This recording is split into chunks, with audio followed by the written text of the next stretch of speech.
ঘাটালের বিজেপি প্রার্থী হিরণ ধনহারা বটেশ্বর মহাদেবের মন্দিরে পুজো দিয়ে কেশপুরে 13 নম্বর অঞ্চলে ভোট প্রচার শুরু করলেন। হিরণ বলেন যে রাজনীতির কথা পরে হবে, আগে হিন্দু ধর্ম বাঁচাতে হবে।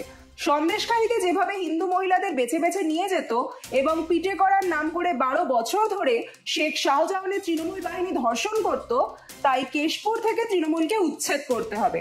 সঙ্গে আরো বলেন যে এখানে যিনি সিনেমার নায়ক ছিলেন তাকে আপনারা কতদিন দেখতে পেয়েছেন, নিজেদের প্রশ্ন করুন। তৃণমূলের নেতা শেখ শাহজাহান বেছে বেছে হিন্দু মা বোনদেরকে রোজ রাত্রিবেলা নিয়ে যেত, পিঠে করার নাম করে নিয়ে গিয়ে তাদেরকে ধর্ষণ করত।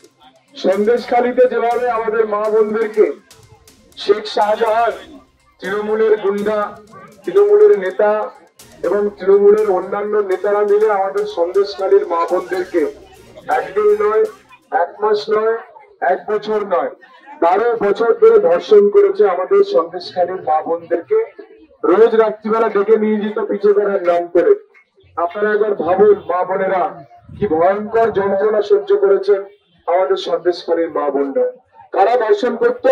না তৃণমূলের নেতা শেখ শাহজাহান বেছে বেছে হিন্দু মা বোনদেরকে রোজ রাত্রিবেলা নিয়ে যেত, পিঠে করার নাম করে নিয়ে গিয়ে তাদেরকে ধর্ষণ করত। এই যে ধর্ষণের যন্ত্রণা, এই যে ধর্ষণের হাহাকার, এই যে ধর্ষণের বুক ফাটা কান্না এই মা বোনদের, তার বদলা এই বাংলার মা বোনরাই নেবেন।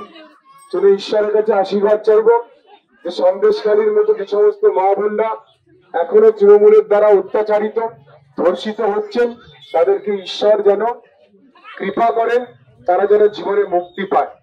আর গতদিন আমরা দেখলাম যে এই বাংলার 26,000 শিক্ষক, ভুয়ো শিক্ষক, যারা শিক্ষকের যোগ্যতা ছিল না, শিক্ষার